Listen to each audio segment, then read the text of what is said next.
Actually, it's Thursday afternoon, but we got to fake it. This is the best group in the world. You can, at least for me, maybe my favorite show of all for Gold and Black Live. Some of people I've known for years, and all of us with one common thing: paying tribute to the great Larry Clisby, telling stories, inside and outside stories, I suspect, over the next hour, and I'm looking very much forward to that. Most of these guys on this Zoomcast know there's business to be had during this, and I have to do a little bit of that on the front end. I want to thank Triple X on the Hill, but on the level of Purdue tradition since 1929. That's almost as old as I am. And Hilton Garden Inn, when tomorrow's big day, State HDI tonight, and State Farm agent Trent Johnson at trentismyagent.com. And welcome. I will do a quick bit of introductions, very quick, and then nobody in this room needs introduction. They're all it's all on the top of your collective resumes that you were Larry Clisby's analyst at one time, and he wasn't even sitting on the couch. You were working on it as a color analyst for Purdue Radio over the years. And of course, that starts with Lanny Seago. Lanny was with Larry in 1984 to 88, and excuse me if I butcher the dates a little bit. Mike Wild joins us from Peoria area today, and he was with on the Purdue Radio Network, I think 85 to 95. Todd Mitchell played and listened, and Larry got to broadcast his game, Lanny as well. Obviously for Purdue, one of the Boilermaker greats, and worked with Larry for at least a season. Ralph Taylor, who is, I'm not sure, Ralph, how many years. I know it's been several, almost probably a decade plus. Rob Blackman, still obviously, you hear his voice as the voice of Purdue basketball. He's got the big shoes to fill and has been doing that on the football and basketball side. Elliot Bloom, who kind of I think he holds everything together, actually. We appreciate Elliot, Director of Basketball Operations. He could have made a fine living in media, and he kind of has, actually, over the years, and has done a lot of things with his great podcast, et cetera. Now, did I say Steve Reed? Steve Reed, I think live from Augusta, Georgia area. Is that right? Well, it's Georgia, but we're 2 hours away. All right, 2 hours away. It's never, at least it never used to be too far away from golf. And of course, Steve did one of the great Boilermakers point guards back in the day for Gene Cady, the jersey number 25. But he worked with Larry for 10 years, I believe it was, 95 to 2005-ish. Guys, welcome to the show. And I think we do have to herd cats here, so I'm going to have to ask questions. I'm going to start with Lanny Seago, since you're the kind of the first one just celebrated a birthday here of late. And tell me just about that opportunity to work with Larry, Lanny, and be a part of 3 Big Ten championships. You got to work with and talked about Todd Mitchell as well. But putting that in perspective, what that was like for you in that special time in the 1980s. I came to Lafayette in the spring of 1980 to go to work for another radio station in sales. And obviously, Larry was selling for WASK in sales and doing sports. I knew who he was. Respected him. We had some nice visits out on the street, and never thought that it would move that quickly, that I would find myself doing the Purdue games, because when I ultimately got hired at WSK, which was in the November of 81, Harry Bradway was about ready to retire. And Harry had been the longtime high school announcer for Lafayette Jeff on WSK, and Larry actually, in addition to doing color with Henry Rosenthal, did the county games on WSK FM. Yeah. And so I thought that I would be doing the Jeff games for quite a while, and then the dynamics of networking came into play, and Henry Rosenthal, who had been doing the games independently for the local station WSK, and to Mike Wild's interest, I even remember a guy by the name of Vic Tangy from WSAL and Logansport games. But they got liquidated, obviously, with the network. So the network, which was Host Communications, hired Dave Calabro to do play-by-play, and then Larry got hired as color. Yeah. And so I was happy doing with what I was doing, but Dave's goal was to be an NBA play-by-play guy. And after 1 year, he was fortunate enough to get the play-by-play job for the Kansas City Omaha Kings of the NBA. So Larry got promoted to the play-by-play job, and he recommended me to host, saying that he thought that I was a good interviewer and would be a good candidate. So fast forwarding, I got the job. And, Larry and I had good chemistry. That would be the best thing that I would say about how I feel like we did a real good job. The fans enjoyed us. We were a lot alike. Sometimes that was not always good. Yeah. But we can all relate.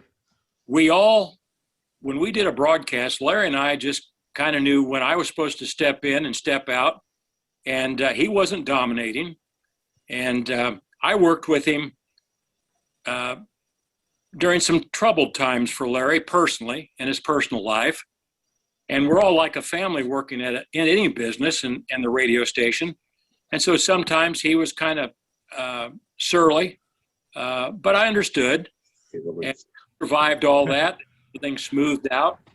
And, you got to try and counsel a guy and vice versa. They try and counsel you. You hope for the best. In the end, it's their life. They got to move forward and what's troubling them. And, Larry was in similar shoes to Rob Blackman in that when he stepped in, as you know, Alan, John DeCamp was the voice of Purdue basketball. And Larry told me in an interview I did with him in 2018, he said, people didn't really know Larry Clisby, but they would say, now, do you know this Johnny DeCamp? Do you remember him? So he had to overcome that. So I respect the shoes that Rob Blackman is in right now. But Rob, you will do a great job. And it'll all come to you. And when you look back, I hope you've had a long storied career with Purdue basketball.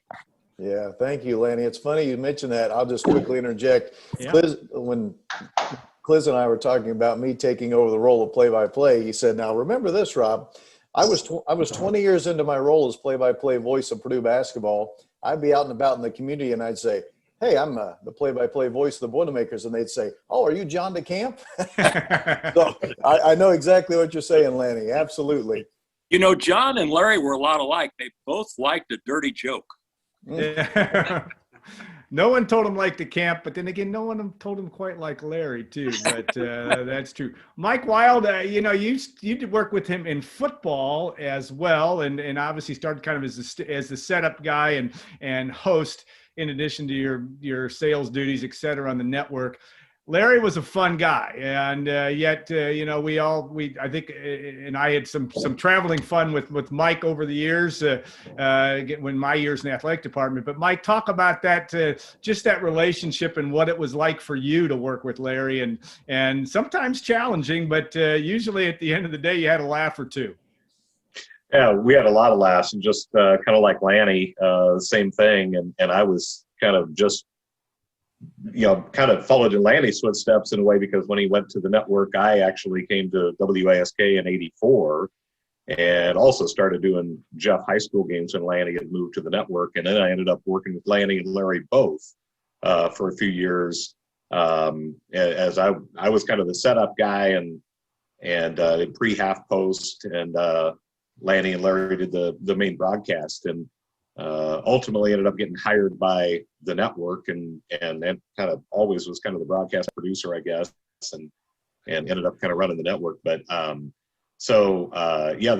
dynamics with Larry were always really interesting from the very start. I was just part of the pre-half post on football, and I really didn't know him very well, and we got together in basketball, and especially when it just became the two of us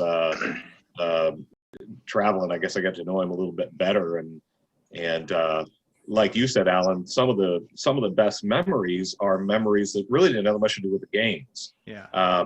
You were on the San Francisco trip, which has probably become our #1 legendary trip of all time. And again, I will publicly deny everything you say. So go ahead. Yeah, well, exactly. And there's probably some of that I probably shouldn't even talk about, but yeah, following Cliz around was interesting. The places that he wanted to go, the things that we wanted to do, and all of that. So being a part of the broadcast was always a treat because he was crazy. Sometimes during the broadcast, he was such a passionate fan of Purdue, and it was all authentic loyalty. And you always knew where Larry stood. But some of the off-air stuff was that. Those things are the things that I remember the most. And you and I were just talking about him the other day, Al. Yeah. And I was thinking one other thing too. I kind of want to mention his name. We talk about the people that have been with Larry the longest. I was thinking probably Rob. And Rob, you and I have never even met, but I know about you obviously, and I've been on the phone a few times with Gary Klein when you guys are doing the broadcast, but Gary's been a good friend over the years. But Gary is the guy that's been with Cliz longer than anybody. He's spent 30 years with him. And on and off at least, and still gets pressed into service doing some engineering with Larry. And in fact, I just talked to Gary 10, 15 minutes ago, and he reminded me that Larry and I had an outing with Kenny Rogers when we were in Georgia. And all of this stuff starts to come back to your mind when you start thinking about the stuff that happened with Larry. So, yeah, I don't know where to go to start with stories on him. There are a bunch. Well, like I said, we need the happy hour quotient. Maybe that will help us all out. Right. I don't know. Though I'm not doing any of that notion. Steve Reed, you came in an opportunity, as a former player, and I don't even remember exactly. Obviously you were working in the area at the time and a great reputation as a player and et cetera. But talk about maybe your role as a you weren't a broadcaster per se, but you came in as a color analyst, and how that worked out. Not only worked out for you, it worked out well. You did it for a long time, but also just what that was like working with a guy like Larry Clisby and getting started in that role. Well, Lanny had mentioned the chemistry that he had with Larry, and I think probably everybody would say that Larry had a great ability to make you feel comfortable when you sat down next to him with the mic. And there was always that chemistry, whether it be with, I think, everybody that's on this call. But in my particular case, I had no training. I got a call. I think Mike Weil called me like on a Sunday. We had an exhibition game coming up a week later on Saturday, and he said that Coach Katie really wanted an ex-player to be part of the media team, if you will. And so he wanted me to come do a game. So I sat down with Larry, no prep, we didn't meet. We didn't even talk before lunch or anything like that. Sat down and we knew each other, right, from my time playing and then in between that and doing the broadcast. And it was like two old friends just sitting down talking about the game that was in front of us. And he was very patient with me. Not once in the 10 years that we did the game together did he ever, get off and give me any sense that, I'd stepped on his toes or done anything like that. So he was a pleasure to work with on the air. And obviously we all have stories off the air that, we have of Cliz. And probably the two things that come to my mind quickest was my very first trip with Larry as part of the broadcast. We went to Hawaii. Went out to the Big Island. Well, we went to the Big Island next, but so it rained. We went to Hilo, Hawaii, and I remember we got on one side of the island for a few days before we went to Hilo, and we're getting ready to check out, go to Hilo, and the waitress looks and says, "Why are you going there? It just does nothing but rain." Well, it did. So I was in a hotel room literally with Larry for 3 days, and we couldn't do anything other than talk. And at that time, he was in a relationship with a young lady. First time I spent any time with him, he was convinced when he gets back he was going to get married to her. And so that was just Larry and his impulse. Well, it never did come about. The on-air one is Larry's just laser focus, watching the game and doing his job. He's the ultimate professional. I had some silliness. I don't know what. Haven't had it for a while, but things could set me off and I would faint. And I knew it was going to happen. And we were at Xavier, playing at Xavier. And somebody in there had fallen and dislocated their elbow. So it was bent backwards. And that's something would trigger this reaction. And I could feel I'm going down. I'm going to pass out. And I knew when that happens, if I just lay down, I could catch my breath, do some heavy breathing. I lay down behind, this game's going on. I'm laying down. I get behind the press box area at front row. I'm laying down by there. The medics are coming, wheeling me off on a stretcher. Larry never misses a beat. I call my wife on the way home. She goes, "Is something wrong with you?" I said, "Well, what do you mean?" She goes, "Well, you were on the air for a while, and Larry never said anything. I said, yeah, I passed out, and they took me into the, so that was Larry. He was focused. He was going to do the game. So, yeah, a lot of great memories, both on the floor, or during the games, after the games, and in between. I Good friend. remember that game when you went down, Steve. I remember that Ivan Cartello was the player that came down on his elbow, and I was the SID at the time, and I walk over. I'm like, what's going on? And I go, where'd Steve go? He goes, they took him out. He's on the stretcher. I'm like, what? And he goes, no, he's fine. He's fine. And he explained it just like you did. He explained the whole thing. No, it just happens. And he said, we got to try to get a hold of his wife. And I'm catching up to what's going on. And he said, all right, I got to go. We're back on air here in 10 seconds. And then we were not interrupting the game for no reason. Yeah, hell no. Now, the other funny story is that happened at Ohio State, and I walked over into I could feel it, so I walked in, I laid down, not one person from Ohio State stopped to ask, are you okay? Can I help you up? Anything like that. They just let me lay there and heavy breathe. So, yeah, Larry was not going to be interrupted from his job. Yeah, I think that's an interesting thing. And Elliot, you've obviously experienced with him doing podcasts in his later days. His love for the medium is kind of interesting. You don't look at least in my experience with Larry, you don't look at him as, Steve talked about him being laser focused. You see him as kind of, in my view, jovial and kind of carefree, but he took it seriously and loved to communicate. Talk about that in his role too, Elliot. Not only was your time as SID and helping him on occasionally as a color analyst and the podcast over the years, how that evolution and how he evolved in your relationship with him as a broadcaster. He was, I remember him telling the story. He went to broadcasting school in Milwaukee. Yeah. And when he really got into that the couple of times over the last few years when we traveled up to Marquette and we were up there for the NCAA tournament, he talked about that and would point out buildings and places he went to when he spent that time up there at broadcasting school. And, it was a serious deal to him. He would talk all the time about his childhood idols and whether the Indians announcers and the Cavs announcers and those kind of things, and the Browns and those guys that he really idolized. And I think took bullseye from one of them, and put his own signature on it. He had a lot of those memories of just, studying the medium and things like that. And in the broadcasting school, he was able to recite this Hamm's beer commercial word for word. And it was not a short commercial either. This was a 30 to 60 second read. And he could sit there.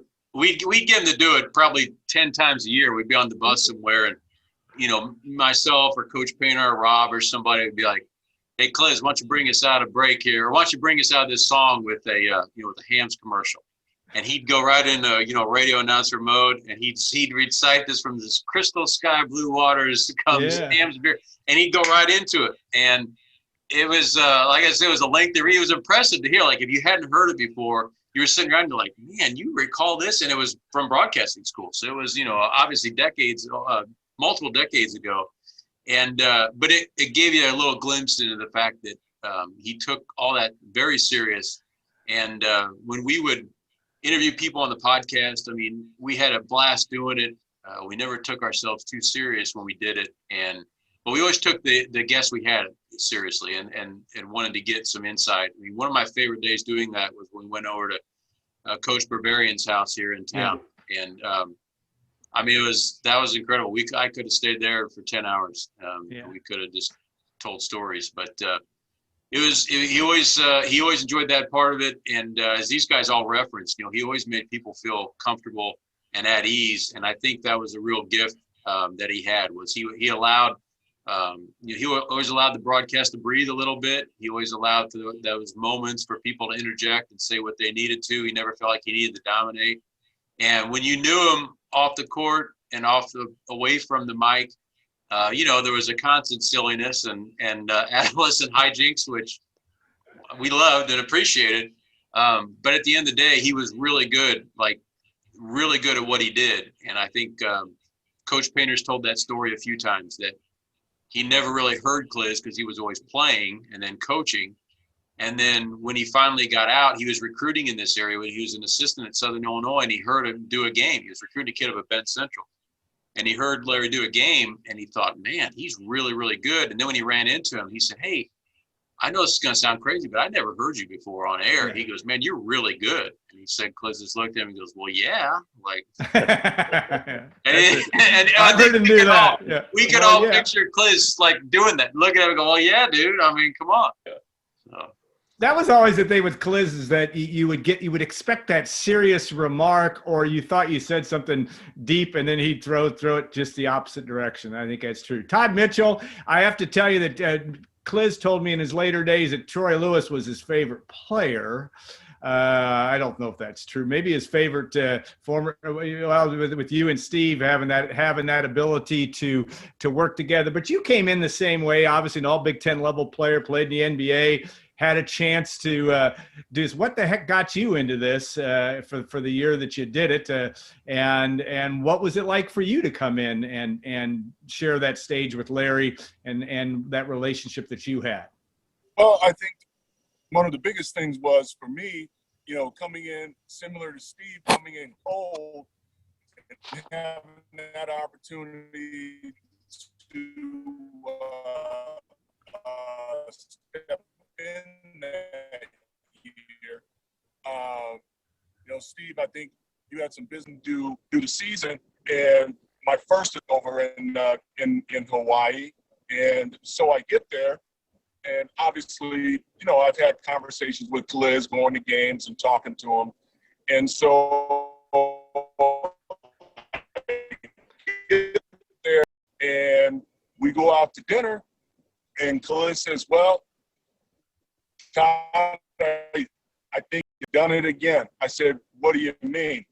He said, well, you saved Steve's butt when you played. Now, well, that's what I'm here for, Cliz. That's what I'm here for. But, just to kind of echo some of the things that the guys have said was,